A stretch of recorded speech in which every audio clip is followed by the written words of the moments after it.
Eek! When I opened the 0 degrees Fahrenheit freezer, inside was my 6-month-old daughter, who I thought I had left with my husband. I hurriedly picked her up and put my hand to her cheek. Her face was cold, and I couldn't hear her crying. Faced with my child, I collapsed on the spot. How did this happen? When I contacted my husband, he answered in a carefree voice, "Our daughter is still doing fine." Liar. I decided to investigate him for deceiving me and doing this to our daughter. Then, something unbelievable came to light. I was so angry I could feel my blood boil, and I decided to send my husband to hell. I met my husband Charles when he was the owner of a pub and I was a customer. It was near the publishing company where I worked, and I often went there with my colleagues. He was always working hard there, and before I knew it, I found myself watching him. Fate brought us together, and we started dating. We got married when I was 34 and started our new life together. Soon after we started living together, I found out I was pregnant. Really? Yay! I'm finally going to be a dad. Charles was overjoyed, almost jumping up and down. Every time we went for a checkup, I would show Charles the ultrasound pictures we got from the hospital, and we looked forward to the day we would meet our child. I worked right up until just before giving birth, and then safely delivered our daughter, Charlotte. As first-time parents, we didn't know left from right, and spent our days poring over parenting books. Still, life with my gentle husband and our adorable child was pure happiness. However, after the baby was born, Charles became busier with work, and I ended up doing most of the housework and childcare. I thought it couldn't be helped, but I was worried about his health. "You're not getting much sleep, are you?" Well, I'm managing somehow." Around this time, there were plans to open a new branch of the pub, and my husband would go out almost every day saying he had meetings, coming home late at night. Moreover, he said he was developing new menu items for the pub, so after closing the store, he would take employees to visit other establishments for research. In the mornings, he would sleep until the last minute, so he hardly spent any time with Charlotte. "Honey, won't you come with me tomorrow to buy some children's clothes?" "I can't. I'm tired too. At least let me sleep on my days off from work." My husband was in a bad mood, probably because he was busy and tired. Just Charlotte waking up and fussing in the middle of the night would set him off. Shut up. Make her stop crying. Not only that, but in his anger, he would throw whatever was nearby at us. "Charlotte's still a baby. It can't be helped." I would retort, but he wouldn't listen. "That's enough. I'm going to sleep at the store." Finally, he would say that and leave the house. Maybe when things settle down with the new store, his mood will change. I told myself that and decided to be patient. However, the situation didn't change, and 3 months passed. That's when I got a call from my best friend. She was getting married and wanted me to attend. I told her it might be difficult, but she said, "We'd really like you to give a speech too, so please come." I thought it would be impossible to leave Charlotte with Charles, and my parents lived too far away to ask them to come all that way. Charles's parents lived nearby, but they were elderly, so I felt uncomfortable asking them to take care of the baby. I wanted to see my friend in her wedding dress and celebrate with her, but I was thinking I'd have to regretfully decline when my husband came by and glanced at what I was holding. "Your friend's wedding?" "Yes, it's in 3 months, but with Charlotte here, I was thinking of declining the invitation." He said, and went back to looking at his phone. But a few minutes later, he came back to me and said, "You should go." What? "I mean the wedding.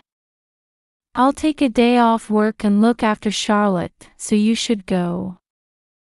I was so surprised by Charles's unexpected offer that I couldn't respond right away. "Are you sure?" "It's a bit far, so I won't be able to come back quickly if something happens." "It's fine. You should take a break once in a while." "Thank you." To be honest, I was worried about whether my husband, who had hardly been involved in childcare since our daughter was born, could take care of her alone for a few days. However, I didn't want to dampen his enthusiasm, so I swallowed those words and decided to ask him. Over the next 3 months, I took every opportunity to teach Charles about childcare little by little. And on the day I left for my friend's wedding, well, I'm counting on you. Leave it to me. You go and have fun. I left my daughter with my husband and set out as planned. However, when I arrived at the airport, there was an announcement that the flight had been canceled due to sudden bad weather. I contacted my friend to let her know about the sudden cancellation and apologized. I thought I'd head back home and tried to tell my husband, but the phone wouldn't connect. Maybe he's too busy taking care of Charlotte to answer. Imagining that scene made me feel a bit happy. Thinking he probably wouldn't have time to read an email anyway, I just went straight home. Soaking wet from the pouring rain, I returned home to find no sign of my husband or daughter in the living room or bedroom. I couldn't imagine them going out in this bad weather. It just happened to be the day off from my husband's pub, so I thought there was no way anyone would be there, but I decided to head to the store just in case. The pub was silent, with no sign of anyone, but the light was on in the food storage room where the freezers are kept. Did they forget to turn it off? I stepped into the room and noticed that one of the freezers was slightly open, with cold air leaking out. Worried that the food inside might be spoiling, I decided to check. And when I opened the door, what I saw was my daughter, placed in a basket inside the 0 degrees Fahrenheit freezer. I immediately took her out and held her. "Charlotte, hang in there." My daughter's face was cold, and she wasn't crying. I collapsed in despair. But then I realized I needed to take her to the hospital, so I called an ambulance. As I watched Charlotte being taken to the emergency room, I prayed she would be okay. How did this happen? Where on earth did Charles go? I called my husband many times, but no matter how many times I called, it just kept ringing without connecting. I decided to try emailing him to ask about Charlotte's condition. After a while, I received a message saying, "Charlotte is playing happily. Enjoy the wedding." At this point, I had already taken her to the hospital. Liar. I felt my blood boil with anger towards Charles. At this moment, I decided to get thorough revenge on my husband, and I sent an email to a certain place. Then, to punish him, I set my plan in motion. 3 days later, my husband came home. Charles went straight to his workplace, the pub, not home. I was watching his behavior from home through a baby monitor camera I had installed in the store. He went straight to the room where the freezer was kept. Through the camera, my husband looked somewhat frantic.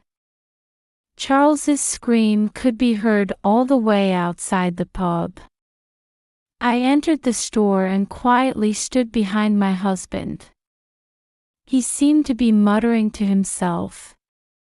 "Why are you screaming so loudly? I can hear you all the way outside." When I spoke up, Charles's body jerked, and he turned around. Seeing me, he started to panic, saying, Why? You'll scare Charlotte if you yell like that. I'm home. Was she a good girl?" I called out, seeing our daughter's clothes behind him.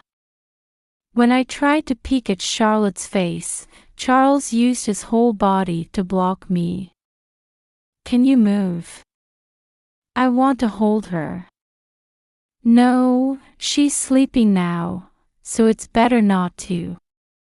"Then at least let me see her sleeping face." "Ah!" When I screamed, my husband looked embarrassed and immediately averted his eyes from me. "What's going on? Where's Charlotte?" "Well, that's..." My husband was flustered as I pressed him with questions. And for good reason. Instead of my daughter, who should have been in the basket in the freezer, there was a baby doll dressed in Charlotte's clothes. Of course, this was my doing, and everything up to this point had been an act. "This is just Charlotte's toy." "Oh, is that so? Then where is Charlotte?" That's right, I've left her with someone for a bit." My husband tried to cover up the situation by piling on more lies. Then, as if he realized something, he looked at me with a shocked expression. "Wait, why are you here? Weren't you supposed to come back in the evening? Is there some reason why it's a problem for me to come back early?" "No, that's not what I mean. Actually, when I decided to punish Charles, I had sent him an email. It said I would continue to rely on him to take care of our daughter and that I wouldn't be back until the evening 3 days later. That email was a lie. The plane couldn't fly that day because of bad weather, so I came right back home." I didn't hear about that. Why didn't you contact me right away?" "I did, but you didn't answer." "Even if you say that, there are times when I can't answer the phone." Charles, who had been so confident until then, was becoming more and more timid, and towards the end, he was mumbling so softly I could barely hear him. However, not answering the phone then wasn't the issue anymore. I'm not angry about such trivial matters. "You're lying about leaving Charlotte with someone, aren't you? Because when I came back, you weren't home, and she was in that freezer. You knew. And you pulled this creepy prank with a doll. That's the worst." My husband approached me, bristling with anger. But I pushed him back, not backing down. "Who's the worst here? When I emailed you to ask about Charlotte's condition, you said she was playing happily, didn't you? By then, I had already taken her to the hospital." "Liar. What on earth were you doing?" I was in tears as I confronted Charles, remembering the state of our daughter at that time. However, he avoided eye contact with me and remained silent. "Say something," I said, thrusting a piece of paper at my husband. "You went here, didn't you?" It was a travel itinerary. That's. I suddenly had a meeting about the new branch. Oh, really?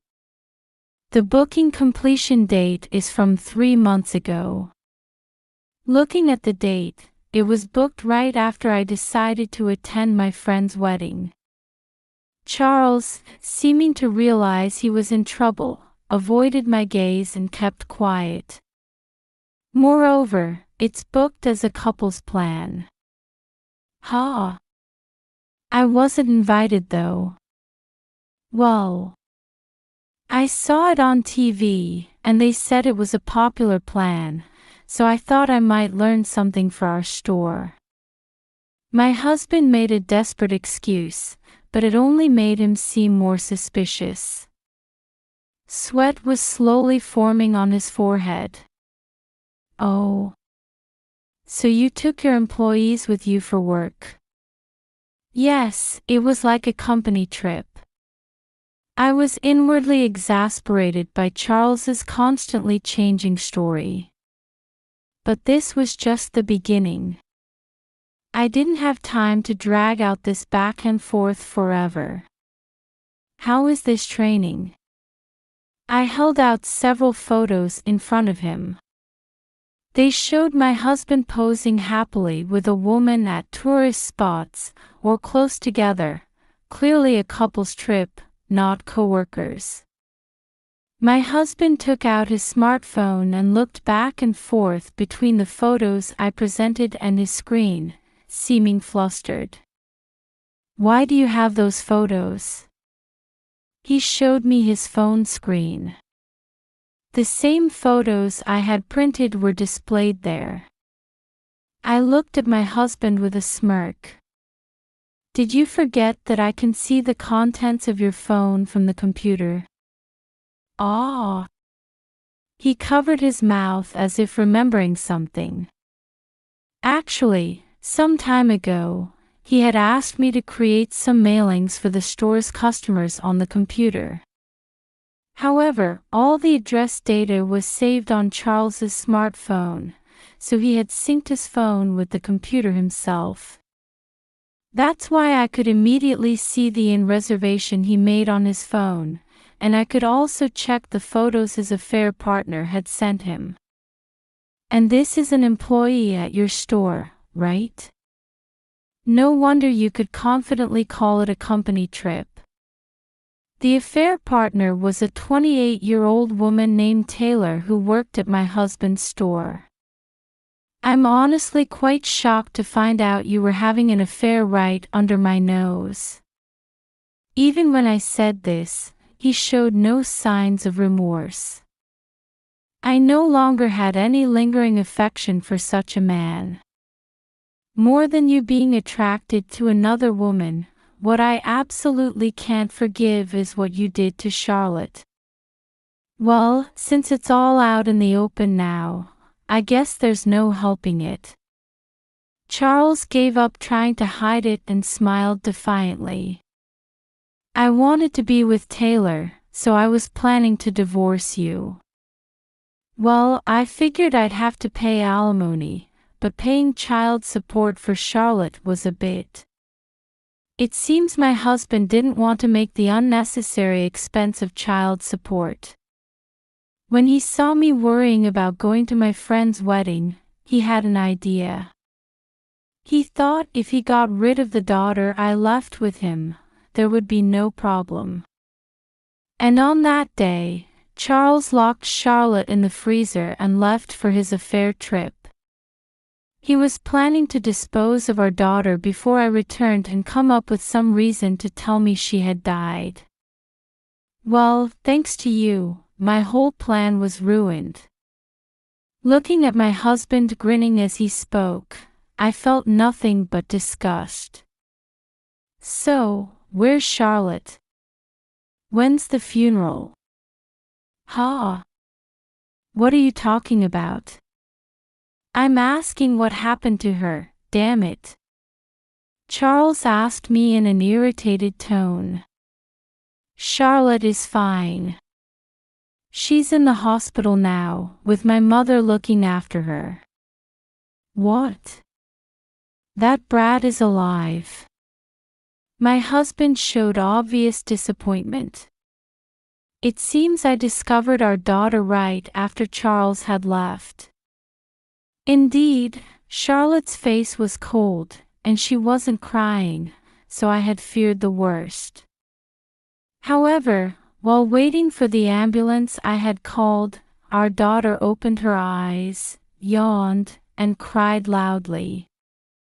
It seems Charlotte had just been sleeping soundly even in that situation.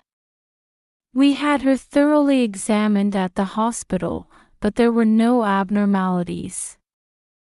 However, considering she was only 6 months old, she was kept in the hospital for a slightly longer stay. The freezer door being slightly open, and the fact that not much time had passed before I discovered her, several lucky factors came together to save Charlotte. I can say this now because she's okay, but I was amazed at Charlotte's toughness, able to sleep soundly anywhere. I'm reporting this incident to the police. Why? If Charlotte is okay, isn't that fine? Hearing the word police, he opened his eyes wide and looked panicked. That's not the point. What you did could have easily taken our child's life. Damn it. Why didn't the plane fly? If you had gone to the wedding, my plan would have been perfect. My husband, completely unrepentant, paced around me, spitting as he spoke. It seems he had no recognition that he had done anything wrong. To make him acknowledge his crime, I decided to ask the police to give him a severe punishment, but I also decided to teach him a lesson in another way. I'm going to write about this incident in the information magazine. The reputation of this store will plummet. Wait a minute. That's not fair. It's an abuse of authority. Charles stopped in his tracks and grabbed my shoulder. However, I shook off his hand with all my might. I'm just doing my job. You might have forgotten, but I worked at a publishing company and was in charge of an information magazine. Actually, before we got married, when I used to frequent my husband's store, it wasn't very popular. So I wrote an article recommending it as a hidden gem pub, and it quickly became a thriving establishment. That's how he came to appreciate me, which led to us dating and eventually marrying. But my husband knows the impact of being featured in an information magazine, so he looked quite flustered. After coming this far, with plans for a new branch. If an article like that is written, sales will plummet, and we'll lose all credibility. That's not my problem. But if that happens, we'll struggle financially. You and Charlotte will suffer too, you know. He was desperately trying to persuade me. Oh. But weren't you planning to divorce me because you wanted to be with your affair partner? In that case, what happens to us shouldn't matter to you. That's, I've already prepared the papers. Hurry up and sign here. I'll be sure to claim both alimony and child support. I waved the divorce papers I had prepared in front of my husband. He snatched them from me and stared at them intently. Finally seeming to grasp the reality of the situation, Charles suddenly got down on his knees and began to beg. "Please forgive me. I'll apologize, so please reconsider the divorce. Can't you keep quiet about this to the police?" Watching my husband cling to me in tears, I could only see him as a pitiful person now. If an apology was enough, we wouldn't need the police. "You should live with regret for what you've done." When I coldly pushed him away, Charles collapsed on the floor, wailing. After that, my husband and I finalized our divorce. I demanded a total of $30,000 in damages for the affair from him and his mistress. And I had him pay $100,000 in child support for our daughter in a lump sum. This incident, which my husband caused because he didn't want to pay unnecessary money, ended up costing him dearly. Charles, who was reported to the police and questioned about the incident, was subsequently arrested and sentenced to spend some time behind bars. Even without me writing an article about it, the incident was picked up by the news and prominently featured in newspapers. Furthermore, the website where he had been promoting his pub's information was flooded with critical comments about him putting our daughter in the freezer. The pub's reputation plummeted, and it quickly went out of business.